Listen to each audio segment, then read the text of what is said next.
Legend of Total War here, and today we've got a saving a disaster situation playing as the Disciples of Hashut, going up against the forces of Wissenland and Nuln that are going to attack Zufbar over the end turn, but our forces are in complete disarray, very worn out. We've got next to no garrison in here, 7 breaches on the wall, and also next to no winds of magic. And they're recruiting over here, so it's going to be a little bit bigger than what we can currently see, because it doesn't look like it's that much right now. These units here won't get recruited.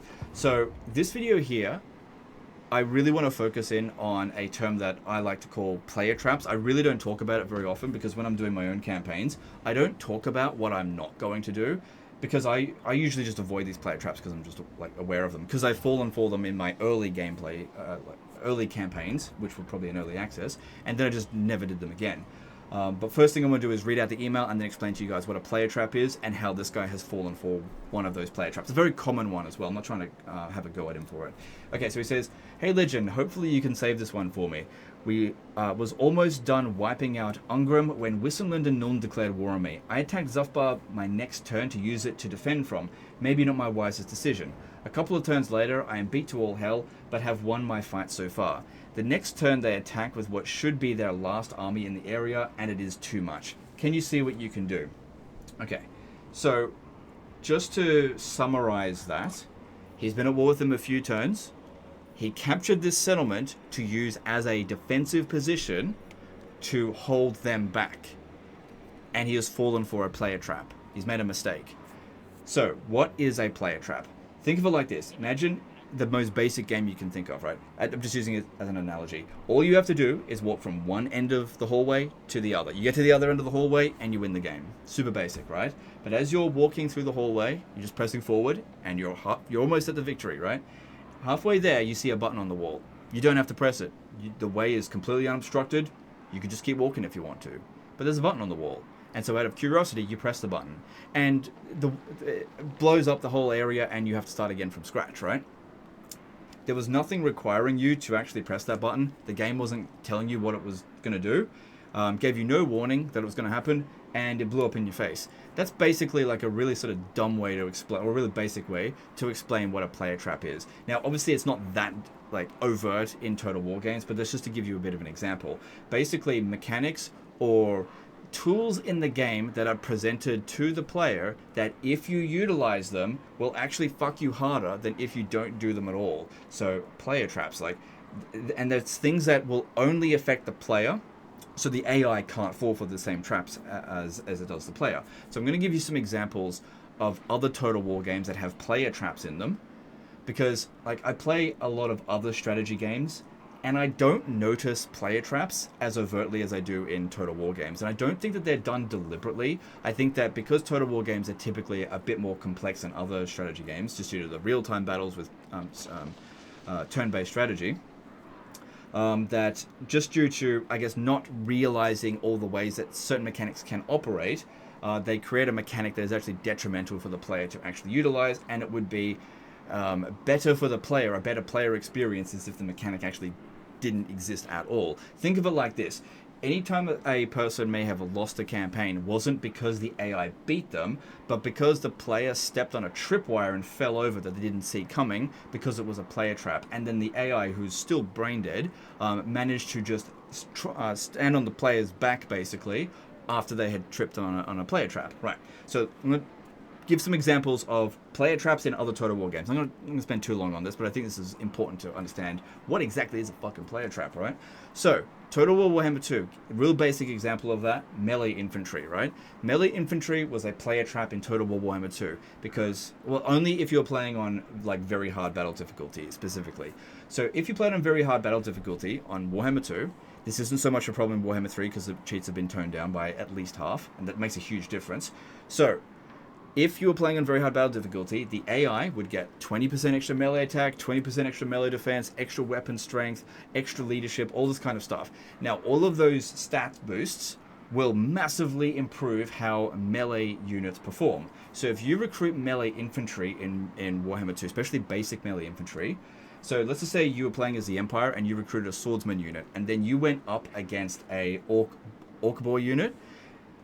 Your swordman unit would never, under any circumstance, be able to deliver their own value in worth of damage to that unit. That orc boy will always smash you. If you go up against the exact same unit at the exact same skill level, like exact same experience with the exact same buffs, you will lose 100% of the time. It is a situation where the player loses every single time. There's no way around it, because there is nothing you can do. There's no amount of high ground that you can choose.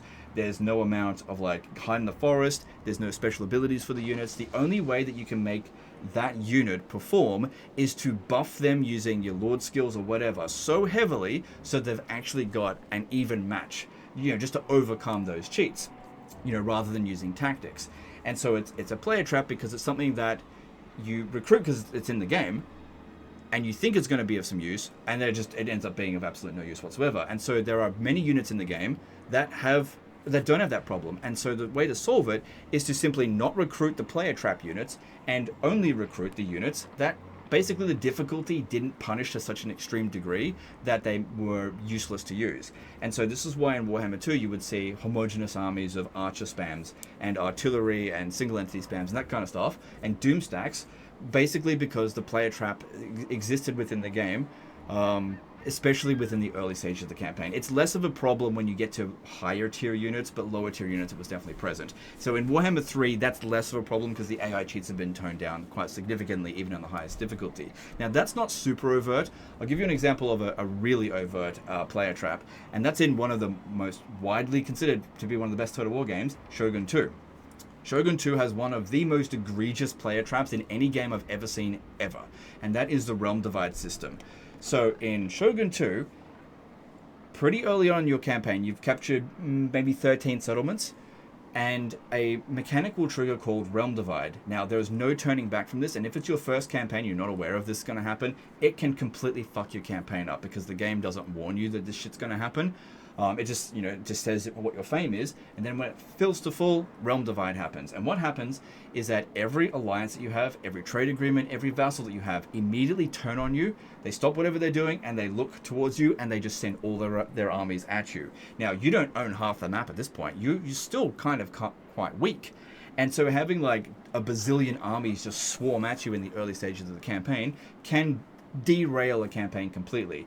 Turn a campaign from being on like normal difficulty into legendary plus. Now the thing is, really experienced players, they'll be able to handle it. They'll trigger the early Realm Divide and they'll be able to manage it. But let's just say for the average Joe, they're not aware of what's going to happen. They get fucked by it, right? But here's the thing.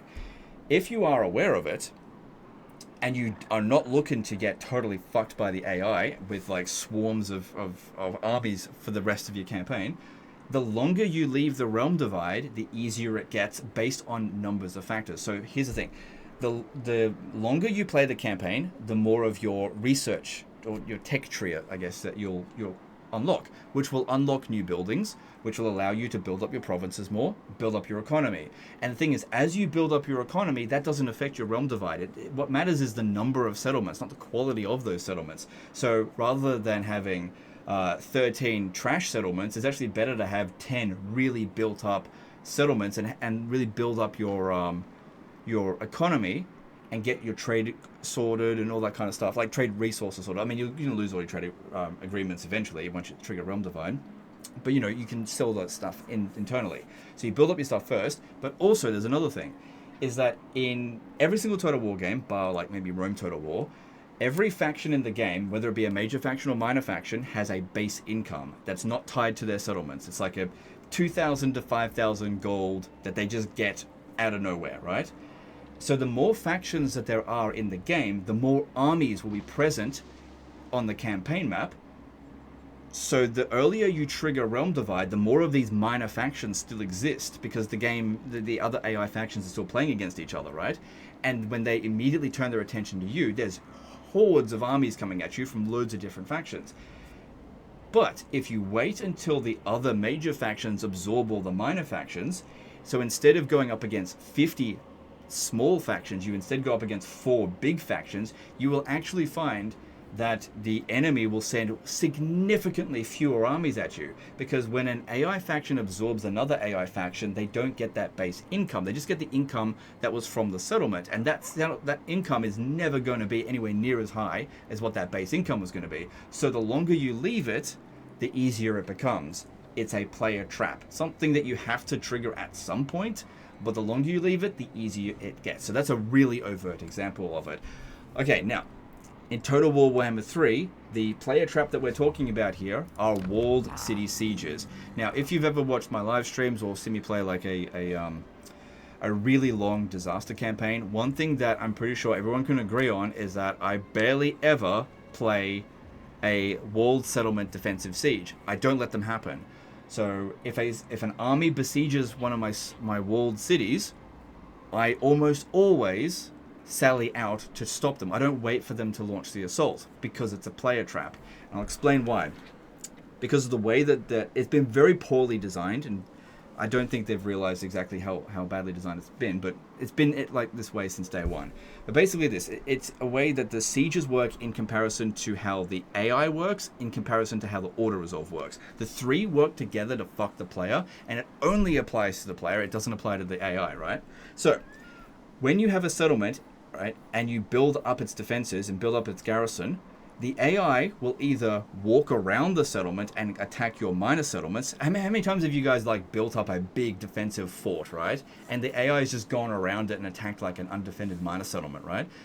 What they'll do is they'll only ever attack that settlement if they feel like their forces are going to be able to beat it in auto-resolve. Now the thing is, when they calculate the auto-resolve, they take into consideration an auto-resolve bonus that the defender is going to get, because the game says, oh, this guy has a wall defending the settlement, auto-resolve boost for it. But the problem is that the walls on the battlefield don't actually provide much value, especially when they're fucking smashed like this.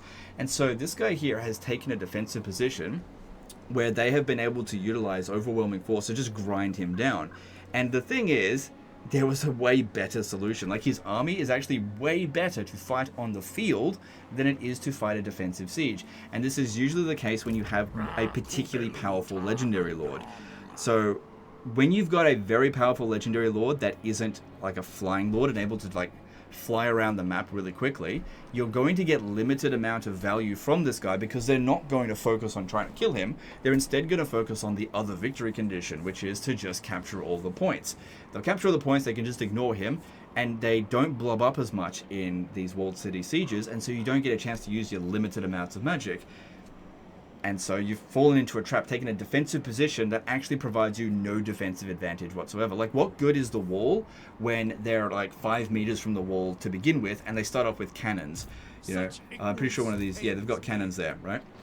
They're just going to destroy your stuff right away. So no defensive advantage whatsoever. So what I'm going to do here now is we're going to hit the end turn and show you guys what this guy was dealing with, and then I'll show you what the simple solution was, which he could have done several turns ago and probably have actually captured Sylvania by now. I'm not trying to have a go at him or Creative Assembly, it's just want to be aware of this kind of stuff, that's all. So they're threatening us, we'll just accept it. Because like I said, I'm going to load back to this point, so that doesn't matter. Because the thing is, when they besiege the settlement, if they feel like they can win, they'll assault it. But if they don't feel like they can win, they'll starve it out. Okay, so you can see here what we have to deal with. It's quite a lot. And there is no way... Look, this may be possible to win, but this is not the right way to go about it. Okay, so I just wanted to show what we're dealing with first there. So we'll just go back to the autosave. So yeah, when they besiege a settlement and they don't feel like it's a slam dunk win, like a decisive defeat for the player, what the AI will usually do, and this is across all difficulty levels, is that they will try to starve out the player. So you've just built up this big ass garrison, you know, you built up the walls and everything like that, and then the AI, they've besieged the settlement and starved you out for 5 turns, and your garrison has gone from full strength to half strength, and then they launch the assault, and what you would have been able to win if they had attacked on the first turn, you now can't win because they've starved you out for that long. This is why whenever you see me play my campaigns, I always try to sally out on the first turn, because I know that they're just going to starve me out. And if they do that, I'm not going to win anyway, so I might as well give it a shot on the first strike, because sometimes you can actually lose the sally out battle, but lose by such a small degree that you actually cause the AI to back off from the siege because they're so badly damaged. Because the smaller the amount of force assaulting a settlement, the easier it is to actually overcome it. So as you build up bigger and bigger garrisons, the AI will send larger and larger armies in order to beat them. And the larger the army, the less effective your walls and defenses actually become. So it is a fucking player trap. Don't build up your garrisons, unless it's a Skaven, that's a different story, but that's because you get warp bomb in the area. But yeah, don't build up your garrisons. Keep your garrisons quite small, because that way it'll have the AI underestimate you. You can't fathom how valuable it is to have the AI underestimate you, because the way that this game functions is that the better it perceives that the player is doing, the more more shit the game will actually throw at you. So here's how we solve the situation, right? Okay, we don't want any of those recruits, and see all these units here, just get rid of them. Don't want them, just get rid of them. Okay, and I've just solved the situation by doing this. Okay, so what we've done here is that now they can't get to Zufbar anymore. And I've also presented to them a weak target. I got rid of all of those units because they actually didn't provide any value to the army whatsoever. You've got Astrogoth Ironhand. As I said, he's no good inside of the settlement because they'll just avoid him and just cap the town square. But if it's a field battle, they can't do that. They have to deal with him. Now, if we had those other goblin units, what they could do is just ignore Astrogoth Ironhand and just find where those goblin units are and kill the hobgoblins and cause the army losses, maybe.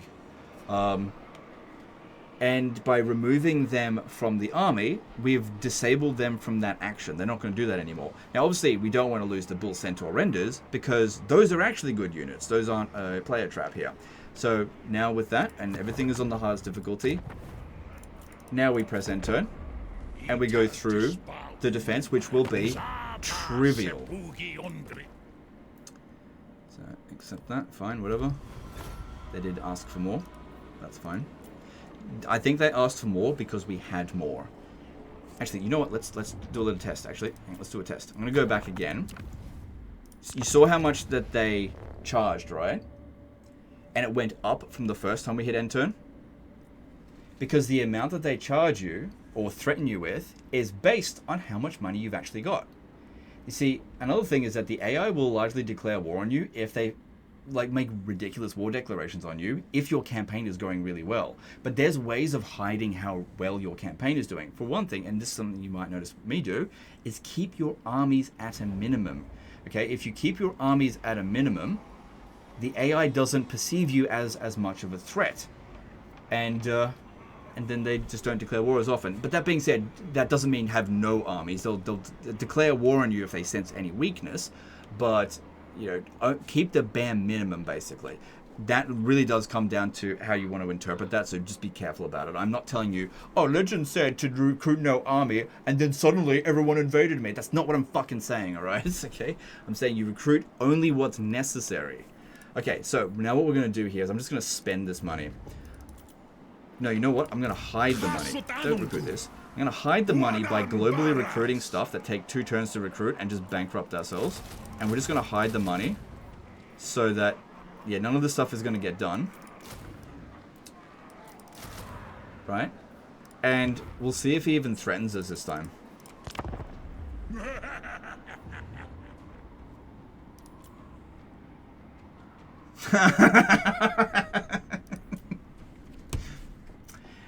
Can't ask for something I don't have. This is why you should always end the turn with no money in your coffers, I guess. Also, another thing is that when you have a smaller army, the AI will underestimate you. Notice that they're not sending as much as they sent in the siege situation, because we're not getting an auto resolve boost. So they see this as being able to easily overcome this, which they're right. Look at that decisive defeat in auto resolve. But here's the thing: the game has got some fundamental flaws in how certain units behave. There are some units in the game, and there's quite a lot of them actually, especially with certain lords, that are able to completely trivialize battles if they don't have an army attached to them. And Astrogoth Ironhand is one of them. Because, let's face it, he is a small target, he has a lot of resistance, What are these guys going to do? The only thing that Astrogoth Ironhand truly fears is single entities with magical attacks that are anti-infantry. And the Empire has none of them. It's sort of like Karl Franz, which is not here. Or maybe Elspeth, who again is not here. So now we go up against a much smaller army. We can see what the balance of power is, you know, against us. They're still going to shoot us, but as soon as we go into melee, they can't shoot us anymore because they don't want to shoot their own troops. But Legend, you're going to get them killed. No. You'll see. This is absolutely trivial now. And even with low winds of magic, it's fine. Because one thing that wasn't going to happen in the walled city siege is the AI blobbing up. Now, because, as I said, the goblins aren't here, and because that's not worth that much balance of power, they're not necessarily going to dedicate much force, if any, to go and search for us. And all I have to do here is wait, because 80% of our balance of power is right here. And that's the only thing the AI sees. They don't see things in terms of units and whatever. They see, like, concentration of force, and they see 80% of our concentration right here. And they're like, okay, he's sending 80% of his force there. I need to send 80% of my force there. And when they do that, you fuck them. You AI trap them. But Legend, surely it's okay to play a trap, but being abusing to the AI, that's not cool. Why not? The game does it to you. Do it back to them. And there's plenty of like quest battles as well, where like the text will say, "Oh, we need to hold that position over there because it's a high ground." But if you do that, that's where their reinforcements come from. Like Greece's Goldtooth's quest battle. It's fucking player trap. Like I remember the first time I played that, I think it was on stream as well. The text came up and said, "Oh, we need to hold this high ground here because we've got the advantage." And I was like, "Oh, bullshit. I know Creative Assembly too well." And I'd never played the quest battle before. And I was like, we got to get off this hill immediately. We're just going to rush at them, defeat them, because I reckon enemy reinforcements are coming from our rear. And that's exactly what fucking happened. They don't tell you what's happening. They try to trick you. Because what would have happened if I had stayed up on that hill in that battle is by the time that the first force got to us, the second force fucking arrives and pinces our forces. So, play a trap. And there's plenty of other examples of the game doing this kind of stuff. You know, basically pushing you to use a mechanic that is actually bad for you to use. It's not too bad in Total War Warhammer 3 compared to other Total War games. Like, for example, Shogun 2. That's a pretty big example. Another example of player trap is like the politics system in Rome 2. Although they've really made it now that you kind of have to interact with it. But every interaction that you do with the politics in Rome 2 should be to try to make it so that you don't have to interact with it anymore. It's like, the more you interact with it, the worse it is. Either that or I just don't really understand it very well, but I hate that mechanic. Attila is full of player traps as well. I could go on and on and on. But there's loads and loads of player traps in all the Total War games. Even or like the favorite ones. Like I said, Warhammer 3 is my favorite, so that's got player traps in it, like this one here. Sieges are overtly a huge problem. It actually wasn't as bad in Warhammer 2 as it is in 3. Because in Warhammer 2, there was like a degree of like grace that, well, was it a number of turns that the AI had to, or does anyone have to besiege you before you actually started taking attrition. And so the reason that you would build walls is not necessarily to be able to repel the attacker, but to buy time for your forces to arrive. You would always have to go and lift the siege, but giving yourself 4 or 5 turns of the AI just sitting there starving you out gave you time to do other things elsewhere.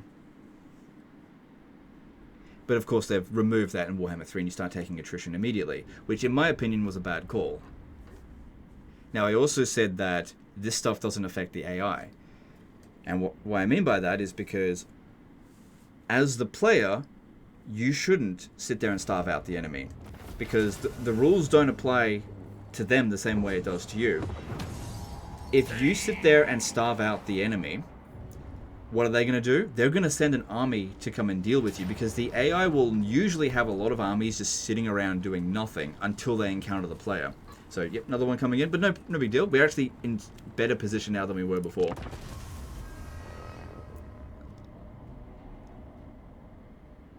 And so, in terms of playing the game optimally, it is always better to launch the assault on the settlement immediately, as opposed to starving the settlement out. And that's been the case for every single Total War game ever.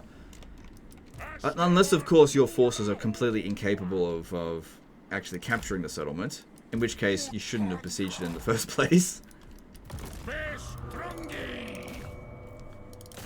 So, balance of powers are like even without their reinforcements there. And that's just because he's worth so much in the balance of power there.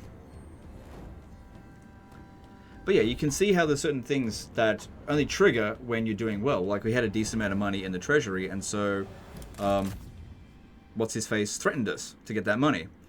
So I spent the money, or hid the money, you know, sent it off into my offshore bank account, spend it next turn, and it doesn't threaten us anymore. It didn't declare war, because it's like, oh, well, they don't have money, so we're not going to threaten them.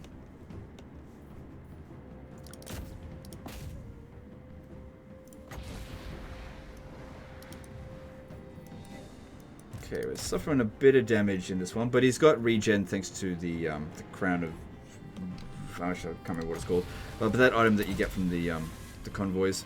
Still got the potion of healing. It's just that we're dishing out fire damage to ourselves when we do this, which will limit the amount of healing we get. So we'll just wait until the battle's over to use it. We've also got this. But usually try to wait until the biggest blob actually shows up. This should actually... Yeah, they do try to dodge it, but it's not going to work entirely.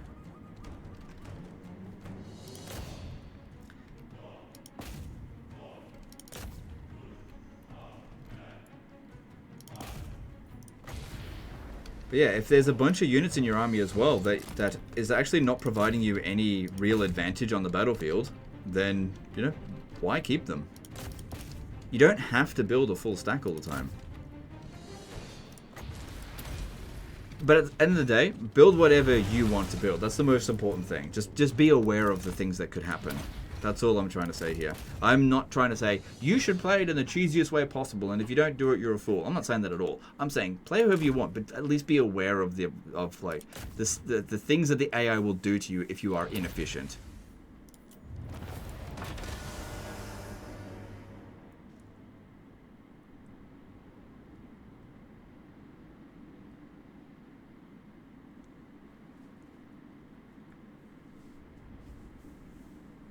Another example, I guess, of player traps as well is, like, in some cases, the starting enemy that you go up against is actually not the ideal enemy for you to go and fight. Like, you could just walk away from that initial fight and go and fight the person that was otherwise going to be a massive threat, but they're not a threat to you at that moment in time. Because if you attack the starting army, you're going in the opposite direction that you need to go. Not every campaign is like that, but there are a few that have what I've called in the past trick starts. You gonna send any more? So instead of fighting one really tough battle, we just fought two absolutely pushover fights that were just nothing. Yep, saved you money. And just wasn't an issue. And now, your defenses here are getting a chance to rebuild. So it's going to be a lot harder for them to capture that now. And over here, you know, I'm assuming you didn't want to recruit all that stuff. There's your money. Just make sure you spend it over the next turn, because, you know, they do want to threaten you.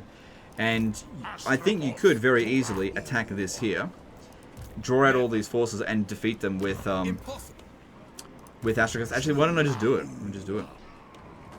What's going on here?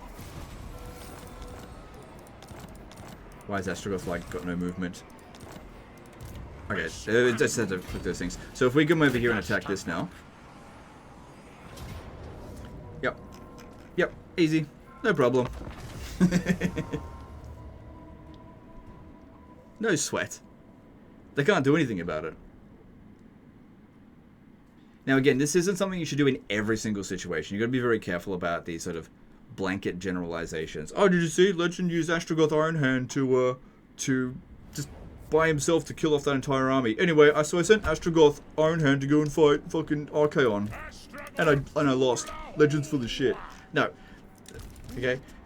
You gotta know your enemy, right? It's not gonna work against Archaon. Archaon will beat the shit out of you. You know, why it's okay to use it against the Empire is because they don't have a roster that can deal with this kind of unit very well. In terms of the AI, like they've got, like the player will use guns, but you can see here they had one volley in there and then they've already fucked it up.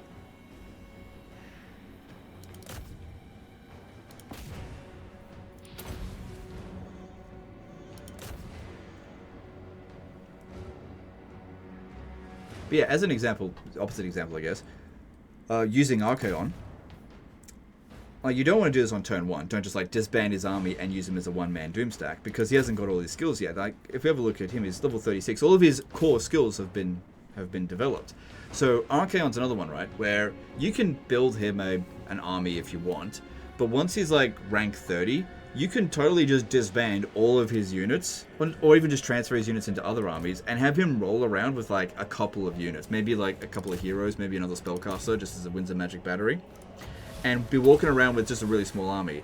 Especially if you go into places like Empire and Kislev, and they just don't know what to do about it, because the game doesn't expect you to do this kind of shit. It never expects you to just send a lord against them, and so when you do that, they blob up like this, allowing you to use your magic. So in the case of Archaon, you just use Searing Doom over and over again on the huge blob that gets formed up.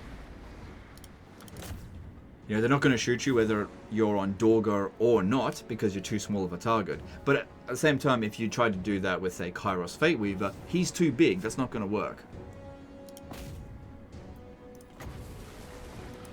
You're not going to be able to do that. So basically, characters that are really small, heavily armored with lots of resistance and some kind of regeneration, you don't even need to give them... Oh, God. They actually found us. Too late, though.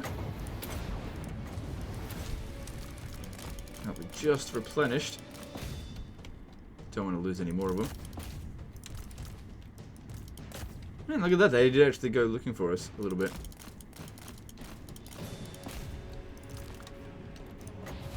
But it's okay. If we absolutely need to, we can just withdraw these guys from the battlefield before they take any additional damage. They've kind of already done their worth because they're very badly damaged. Yeah, no casualties there. Oh, but Legend, you've only got one man left. It's going to be a Pyrrhic victory. Who cares? Haven't used up my potion of healing yet. Oh, that one there is shooting at us. Maybe that's... We should stop that. How much damage is it doing? Oh, shit. We are actually starting to run low on regen. But there's not much of them left. If I just get rid of their heroes, you should... There we go. Fine.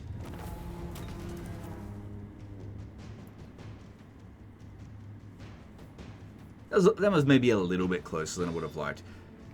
So, you know, you can do this a bit, but, you know, don't go up against too much. But as I was saying, if you make your armies fairly small and appear fairly weak, the AI will underestimate you, especially if you build nothing but strength in your army. Like a unit that just has so few weaknesses.